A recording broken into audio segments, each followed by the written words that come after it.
அனைவருக்கும் வணக்கம். இந்த பதிவில் வராகி அன்னை வழிபாடு செய்பவர்கள் எந்தெந்த நாள் வராகி அன்னையை அலங்காரம் செய்யணும், அதாவது மஞ்சள் குங்குமம் போட்டு எந்த நாளாக வைக்கணும் அப்படிங்கிறதையும், புதிதாக வழிபாடு செய்பவர்கள் எப்படி வழிபாடு செய்யணும் அப்படிங்கிறத அந்த பதிவில் பார்க்கலாம். நிறைய பேர் வராகி அம்மனுடைய சிலை வாங்கணும், படம் வாங்கணும் அப்படிங்கிறது நிறைய பேர் விருப்பப்படுறாங்க. சிலையும் படமும் வாங்கினா நம்ம என்ன ப்ரொசீஜர் ஃபாலோ பண்ணணும் அப்படிங்கிறதையும் இந்த பதிவில் பார்க்கலாம். வராகி பக்தர் எல்லாருமே வராகி அன்னைக்கு மிக உகந்த நாள் என்று பஞ்சமி தினத்தன்று நீங்கள் பூஜை செய்தாலே உங்களுக்கு நல்ல ஒரு பலன் உங்களுக்கு நிச்சயமாக கிடைக்கும். மாதத்தில் வருகின்ற 2 பஞ்சமி வரும். வளர்பிறை 1 மற்றும் தேய்பிறை பஞ்சமி. வராகி அன்னைக்கு ஸ்பெஷல் பஞ்சமி எதுன்னா தேய்பிறை பஞ்சமி தான் உங்களுக்குன்னு உரிய ஸ்பெஷல் பஞ்சமி. நம்ம வளர்பிறை பஞ்சமி நம்ம கொண்டாடுவோம், தேய்பிறை பஞ்சமியும் கொண்டாடுவோம். ஏன்னா 2 நாளுமே பார்த்தீங்க அப்படின்னா ஒன்று வளர்பிறையாகவும் மற்றொன்று தேய்பிறையாகவும் இருக்குது. நமக்கு இருக்கிற பிரச்சனைகள் தீரணும், கடன்கள் தீரணும், நோய் நொடிகள் தீரணும் அப்படிங்கிறதுனால நம்ம தேய்பிறை பஞ்சமி தான் அதிகமாக வழிபாடு செய்வார்கள் எல்லோருமே. இந்த பஞ்சமி நாளே வராகி அன்னைக்கு மிக உகந்த நாளாக இருக்கிறதுனால இந்த நாளன்று வராகி அம்மனுடைய சிலை வைத்திருப்பவர்கள் அபிஷேகம் பண்ணணும். மாதத்தில் ஒரு முறையாவது அபிஷேகம் பண்ணணும். அது தேய்பிறை பஞ்சமியாக எடுத்து நீங்கள் பண்ணிக்கிடலாம். அப்படி இல்லைன்னா 2 நாட்கள் பண்ணலாம். தேய்பிறை பஞ்சமி, வளர்பிறை பஞ்சமி. மற்றொரு தினத்தில் நீங்கள் பண்ணணும் விருப்பப்பட்டீங்க அப்படின்னா பௌர்ணமி. எல்லா கடவுளுக்குமே பௌர்ணமினாலே ரொம்ப ஸ்பெஷல் தான். பௌர்ணமி என்று பார்த்திங்கன்னா கடவுளுடைய சக்தி இன்னமும் அதிகரிக்கும் அப்படிங்கிறது ஒன்று இருக்குது. அதனால தான் நம்ம குலதெய்வ வழிபாடுலாம் பார்த்திங்க அப்படின்னா பண்ணுறதுக்கு காரணம் தெய்வத்திற்கு அதீத சக்தி உண்டு. அந்த நாளன்று எந்த பூஜை பண்ணாலும் நமக்கு இரட்டிப்பு பலன் கிடைக்கும்.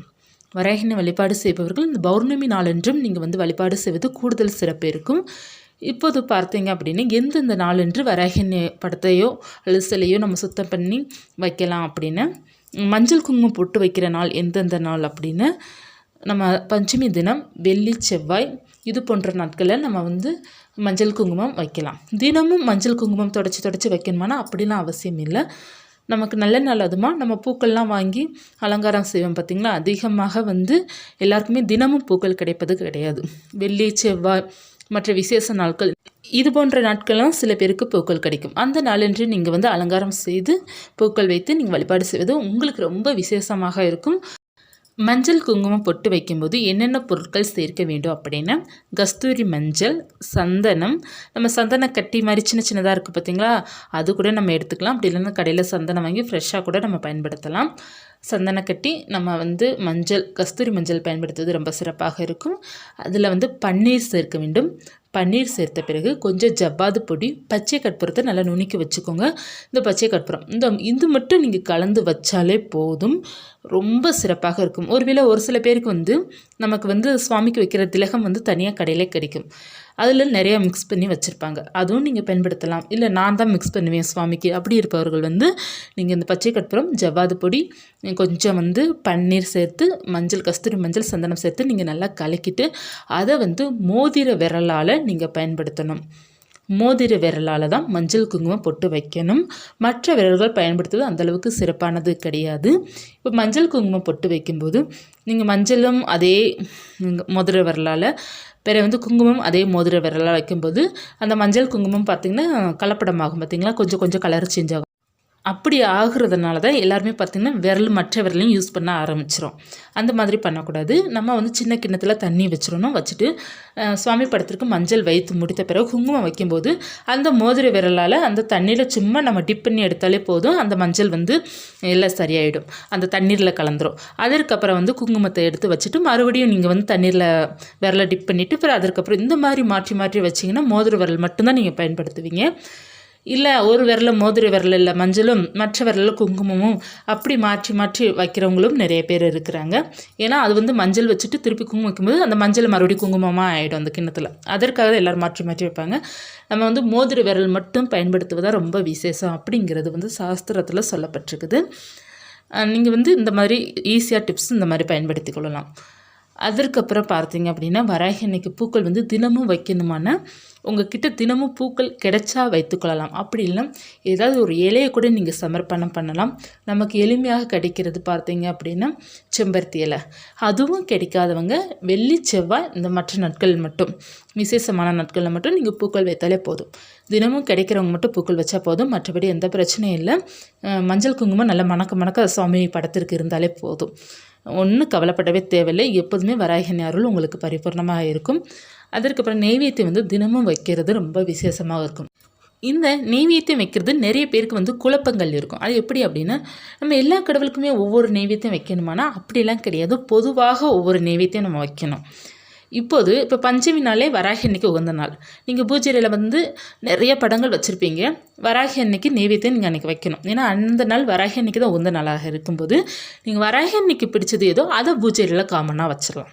சரிங்களா? சர்க்கரை வெள்ளிக்கிழங்கு, உருளைக்கிழங்கு, பழங்கள் இந்த மாதிரி காமனாக நீங்கள் அந்த நெய்வேத்தியம் வச்சிடலாம். அதே மாதிரி தான் தினமும் நெய்வேத்தி வைக்கணும். எந்தெந்த கடவுளுக்கு உகந்த நாளன்று எந்தெந்த நாள் விசேஷமாக வருதோ அந்த நாளன்று அந்த சுவாமிங்களுக்கு பொதுவாகவே நெய்வேத்தியம் வச்சிடணும். தினமும் இந்த கடவுளுக்கு ஒன்று அந்த கடவுளுக்கு ஒன்று மாற்றிலாம் வந்து நம்மளால் தினமும் வச்சிட்ருக்க முடியாது. தினமும் வைக்கிறவங்க வைக்கலாம். இந்த கடவுளுக்கு ஒன்று அந்த கடவுளுக்கு ஒன்று அப்படிலாம் எல்லாராலையும் வைக்க முடியாது இல்லையா? காமனாக நீங்கள் ஏதாவது ஒரு நெய்வேத்தியம் வந்து வைத்தாலே போதும். அந்தந்த நாளன்று சிறப்பானதை நீங்கள் வைக்கலாம். இப்போ ஞாயிற்றுக்கிழமை நெய்வேத்தியம் வைக்கிறீங்க அப்படின்னா சப்பாத்தி வைக்கலாம், பூரி வைக்கலாம், பிறகு பால், சர்க்கரை, அவல் இதெல்லாம் காமன் தான். அவல் எல்லாம் காமன் தான். நீங்கள் வந்து ஒரு ஸ்பெஷலாக வைக்கிறீங்க அப்படின்னா ஞாயிற்றுக்கிழமையிலே சூரிய பகவான் கூறியது சப்பாத்தி, கோதுமை அதுக்கு சம்மந்தப்பட்டது நீங்கள் வைக்கும்போது சூரியனோட அருளும் உங்களுக்கு கிடைக்கும். பூஜையில் வைக்கலாம். இப்போ திங்கட்கிழமைனாலே சிவபெருமான் கூறிய நாள். அப்படி இருக்கும்போது நீங்கள் பச்சரிசியில் ஏதாவது சாதம் பண்ணி வைக்கலாம். அல்லது நீங்கள் பொங்கல், பால் பாயசம் இந்த மாதிரி ஏதாவது ஒன்று வைக்கலாம். செவ்வாய்க்கிழமைனாலே நம்மளுடைய முருகனுக்கு ரொம்ப உகந்த நாள். வராகி அன்னைக்கு அம்பாள் கூறிய நாள். நம்ம வந்து மஞ்சள் நீர் வைக்கலாம், பானகம் வைக்கலாம், பிறகு வந்து திணை பொங்கல் வைக்கலாம், திணை அரிசியில் ஏதாவது ஒரு வெரைட்டி ஏதாவது செய்து வைக்கலாம், வாழைப்பழம் வைக்கலாம், இந்த மாதிரி தேன் வைக்கலாம். தேன் வந்து பொதுவாக வைப்பது செவ்வாய்க்கிழமை என்று வைப்பது ரொம்ப விசேஷமாக இருக்கும். இந்த மாதிரி தான் ஒவ்வொரு நாளும். இப்போ புதன்கிழமையை எடுத்துக்கிட்டிங்க அப்படின்னா மகாவிஷ்ணுக்கு உரிய நாள். இனிப்பு வகையானது வைக்கலாம், பச்சை பயிறு வைக்கலாம், அப்புறம் வந்து நம்ம பச்சை நிறத்தில் ஏதாவது ஒன்று வைக்கலாம் அப்படின்னா நெல்லிக்கனி இந்த மாதிரி வைக்கலாம். வியாழக்கிழமையும் அதே போல் தான். குபேரருக்கு உரிய நாள், லக்ஷ்மிக்கு உகந்த நாள், இந்த மாதிரி தான் ஒவ்வொரு நாளும் ஒவ்வொரு இனிப்பு வகையானது வைப்பது ரொம்ப விசேஷமாக இருக்கும். வெள்ளி செவ்வாய்னாலே பொதுவாக நம்ம சர்க்கரை பொங்கல் வைப்பது ரொம்ப விசேஷமாக இருக்கும். ஏன்னா இனிப்பு வைக்கும்போது கடவுளுக்கு மிகவும் பிடிக்கும் அப்படிங்கிறது சொல்லப்பட்டிருக்கு. அதனால் இனிப்பு முதல் இடத்துல நம்ம பிடிக்க வைக்கணும். அதனால தான் எல்லாருமே பாலும் சர்க்கரையும் போட்டு ஒரு டம்ளர் பால் வச்சாலே போதும் அப்படிங்கிறத சொல்கிறதுக்கு காரணம் அதுதான். இனிப்பு வைக்கணும் கடவுளுக்கு நெய்வேத்தியமாக. அந்த நெய்வேத்தியத்தை என்ன பண்ணணும் அப்படின்னா அது நம்ம தான் பிரசாதமாக எடுத்து சாப்பிட்டுக்கணும். நம்ம வந்து அது வந்து வீண் பண்ணக்கூடாது. இல்லை சுவாமிக்கு படைக்கிறது வந்து நமக்கு பிரசாதம். சுவாமிக்கு நம்ம நெய்வேத்தியம் வைக்கிறோம். அந்த நெய்வேத்தியம் நமக்கு பிரசாதமாக மாறி நமக்கு வருது. அதை நம்ம தான் சாப்பிடணும். அல்லது அக்கம் பக்கத்தினர்கிட்ட நீங்கள் கொடுத்து கூட அவங்களையும் சாப்பிட வைக்கலாம், நீங்களும் சாப்பிட்டுக்கலாம். வராகி அன்னை வழிபாடு செய்பவர்கள் தினமும் வராகி அன்னைக்கு விளக்கு ஏற்றணுமா அப்படின்னா உங்களுடைய விருப்பம்தான். தினமும் தனியாக ஒரு விளக்கு ஏற்றி வைத்துக்கொள்ளலாம். எந்த திசையில் வந்து விளக்கு படம் இருக்க வேண்டும் அப்படின்னா கிழக்கு பார்த்த மாதிரி இருக்கலாம், வடக்கு பார்த்த மாதிரி இருக்கலாம், மூன்றாவதாக மேற்கு பார்த்த மாதிரி வைக்கலாம். ஒரு சில பேருக்கு கிழக்கு பார்த்த மாதிரி பூஜை ரொம்ப இருக்காது. அந்த மாதிரி இருப்பவர்கள் மேற்கு பார்த்து கூட வைக்கலாம். தெற்காம மட்டும் சுவாமி படங்கள் வைப்பது கொஞ்சம் தவிர்ப்பது ரொம்ப நல்லது. மற்ற திசைகள் வைப்பது உகந்தது. அதே போல் தான் விளக்கும் வடக்கு பார்த்த மாதிரி வைக்கலாம், கிழக்கு பார்த்த மாதிரி வைக்கிறது அதீத விசேஷ பலனை நமக்கு கொடுக்கும். வராகி அன்னையை புதிதாக வழிபாடு செய்ய விரும்புபவர்கள் என்ன செய்ய வேண்டும் அப்படின்னா உங்களுக்கு முதல்ல வழிபாடு செய்ய வேண்டும் அப்படிங்கிறது ஆசை வருகின்றது அப்படின்னா நிச்சயமாக கடவுளுடைய அனுகிரகம் உங்களுக்கு கிடைக்கும். கடவுளுடைய ஆசீர்வாதம் நிச்சயமாக உங்களுக்கு இருக்கும். அவங்க வந்து ஏதாவது ஒரு ரூபத்தில் உங்கள் கண்ணுக்கு தெரியுவாங்க. நீங்கள் வந்து முதல்ல பார்த்தீங்க அப்படின்னா சிலைக்கு டைரெக்டாக போயிடாதீங்க. முதல்ல விளக்கு வைத்து வழிபாடு செய்யுங்க. விளக்கு வைத்து வழிபாடு செய்த பிறகு உங்களுக்கு பிடித்தது போல் இருந்தால் மட்டும் நீங்கள் சிலைக்கு போங்க அல்லது படத்திற்கு போங்க.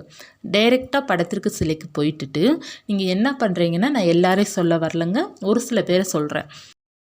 ஒரு சில பேர் நீங்கள் என்ன நினைக்கிறீங்க அப்படின்னு நீங்கள் வந்து ஏதாவது ஒரு வீடியோ பார்த்துட்டு டக்குன்னு வராகிமன் படமோ சிலையை வச்சுறீங்க. வைத்த பிறகு நீங்கள் வழிபாடு செய்த பிறகு உங்கள் வீட்டில் எப்பயும் போல் சர்வசாதாரணமாக ஏதோ ஒரு பிரச்சனை நடக்கும். ஏன்னா எல்லார் வீட்டிலும் எல்லா நாளுமே நம்ம சிரிச்சுக்கிட்டே இருப்போம்னா கிடையாது. ஒரு சில நாள் பிரச்சனைகளும் ஒரு சில நாள் சந்தோஷங்கள் வரும். இதுதான் வாழ்க்கை. உங்களுடைய மனசு வந்து என்ன ஆயிடுது அப்படின்னு வராகி அன்னையோட படமும் சிலை வச்சு வழிபாடு செய்த பிறகு தான் நமக்கு இந்த மாதிரி பிரச்சனை ஆயிடுச்சு அப்படிங்கிறது உங்களுக்கு அது மனப்பிரமை ஆயிடுது. அந்த மாதிரிலாம் எந்த கடவுளும் யாருக்குமே பிரச்சனை கொடுக்கவே மாட்டாங்க. வழிபாடு செய்வதும் செய்யாமல் இருப்பதும் நம்மளுடைய விருப்பம் தானே தவிர கடவுள் யாரையும் கட்டாயப்படுத்தலை. புரிஞ்சுக்கோங்க. நீங்கள் உங்களுக்கு ஒரு வேளை சுவாமி வழிபாடு செஞ்சால் நமக்கு எப்படி இருக்கும் என்னமோ பயமாக இருக்கிறவங்க எல்லாரும் முதல்ல விளக்கு வைத்து வழிபாடு செய்த பிறகு அதற்கப்புறம் படத்திற்கு போங்க. நம் மக்கள் எல்லாருமே பார்த்திங்கன்னா ஈஸியாக பழி போட ஆரம்பிச்சிடும். இவங்களால தான், இந்த சுவாமியால் தான் பிரச்சனை அப்படிங்கிறத நம்மளே நம்ம மனசை இது பண்ணிக்கிறோம். அந்த மாதிரிலாம் எதுவுமே கிடையாது. எந்த காடும் நமக்கு யாருக்குமே பிரச்சனை கொடுக்க போகிறது கிடையாது. நம்ம ஒன்று நமக்கு நல்லது நடக்கணும் அப்படின்னா ஈஸியாக நல்லது நடக்காது. கொஞ்சம் பிரச்சனைகள் செஞ்சு தான் ஒரு நல்ல காரியம் ஒன்று நமக்கு நடக்கும். அது நீங்களே பார்த்துருப்பீங்க. இப்போ எல்லோருடைய வீட்டிலையும் ஏதாவது ஒரு விசேஷம் நம்ம பண்ணியிருப்போம். ஒன்று திருமணமாக இருக்கலாம், அல்லது காதுகுத்து விழாவாக இருக்கலாம், இல்லை மொட்டத்தை மாதிரி ஏதாவது ஒரு ஃபங்க்ஷன் நம்ம வீட்டில் நடந்திருப்போம். அந்த ஃபங்க்ஷன் ஆரம்பித்த நாள்லேருந்து முடிவு வரைய நம்ம மகிழ்ச்சியாக கொண்டாடிட்டு இருப்போமான்னு கேட்டிங்கன்னா கட்டாயமாக கிடையாது. 1008 பிரச்சனை வந்த பிறகு தான் அந்த கல்யாணம் நடக்கும். 1008 பிரச்சனைக்கு அப்புறம் தான் அந்த காதுகுத்து விழா முடியும். இந்த பேர் போடல, அவங்க பேர் போடலை, இந்த மாதிரி நீங்கள் நகை கம்மியாக போடுறீங்க, இந்த மாதிரி அந்த மாதிரி 1008 பிரச்சனை பொண்ணு வீட்டாளுங்கிட்டையும் மாப்பிள்ளை வீட்டுக்கிட்ட வந்துட்டு தான் கடைசியில் கல்யாணம் நடக்கும். எந்த ஒரு நல்ல காரியம் இருந்தாலும் உடனே நல்லதில் போய் தான் இது பண்ணுது அப்படிங்கிறதுலாம் இல்லை. பிரச்சனைகள் வந்தப்பறம் தான் அந்த நல்ல காரியம் நடக்குது. அதே போல் நம்ம ஏதாவது ஒரு கடவுளை வழிபாடு செய்கிறோம் அப்படின்னா ஏதாவது பிரச்சனைகள் வந்துச்சு அப்படின்னா கடவுள் மேலே நம்ம குத்தம் சொல்லக்கூடாது. நமக்கு நல்லது நடப்பதற்காக தான் இந்த மாதிரி பிரச்சனைகள் வருகின்றது. அதுபோல் நம்மளுடைய கர்ம வினைகளும் சேர்த்து நமக்கு இந்த பிரச்சனையை கொடுக்குது, கடவுளை வழிபாடு செய்ய விடாமல். அந்த மாதிரி நீங்கள் மனசை புரிஞ்சுக்கிட்டு வழிபாடு செய்யும்போது தான் உங்களுக்கு பிரச்சனையை கூட அது சரியாக்கணும் அப்படிங்கிற நினைப்பு உங்களுக்குள்ளே வருமே தவிர பழி போட மாட்டேங்க. இந்த மாதிரி கடவுளை வழிபாடு செஞ்ச பிறகு தான் இந்த மாதிரி பிரச்சனை வருது அப்படிங்கிறத நீங்கள் நினைக்க மாட்டீங்க. ஒரு நல்ல காரியமோ ஒரு நல்ல விசேஷமோ நமக்கு நடக்க போகுது அப்படின்னா ஒரு சில பிரச்சனைகள் வரத்தான் செய்யும். அதை நம்ம தான் சமாளிக்க முடியும். அப்படி கடவுள் நமக்கு துணையாக இருந்து அவங்க நம்மளை பாதுகாத்துட்டு தான் இருப்பாங்க. பிரச்சனை வருது நம்ம நம்போன்னு விட்டுட்டுலாம் போக மாட்டாங்க நம்ம கடவுளை நம்பும்போது. இது யாருக்கு சொல்கிறேன் அப்படின்னா பயப்படுறவங்களுக்கும் மற்ற கடவுளை குறை சொல்பவர்களுக்கும் நான் சொல்கிறேன். ஏன்னா அவங்க அறியாமல் தான் அதை சொல்கிறாங்க. ஏன்னா அவங்களுடைய நேரம் கரெக்டாக அப்போ வரைக்கும் சரியாக தான் போய்கிட்டு இருக்கும். திடீர்னு ஒரு வழிபாடு செஞ்ச பிறகு அந்த மாதிரி பிரச்சனை அவங்களுக்கு ஏதோ ஒரு ரூபத்தில் வந்திருக்கும். இவங்க சுவாமி தான் நமக்கு பிரச்சனை கொடுத்துருச்சு அப்படிங்கிறது அவங்களுடைய மனம் பிரமையானது சொல்லிக்கிட்டே இருக்கும். அதற்காக அந்த மாதிரி நினைக்க வேண்டாம் அப்படிங்கிற சொல்கிறதுக்காக தான் நான் சொல்கிறேன். புதிதாக வழிபாடு செய்பவர்கள் முதல்ல விளக்கு வைத்து வழிபாடு செய்யுங்க. அகல் விளக்கும் வைத்து வழிபாடு செய்யலாம், பித்தளை விளக்கு வைத்து வழிபாடு செய்யலாம், பஞ்சமுக விளக்கு வைத்து வழிபாடு செய்யலாம்.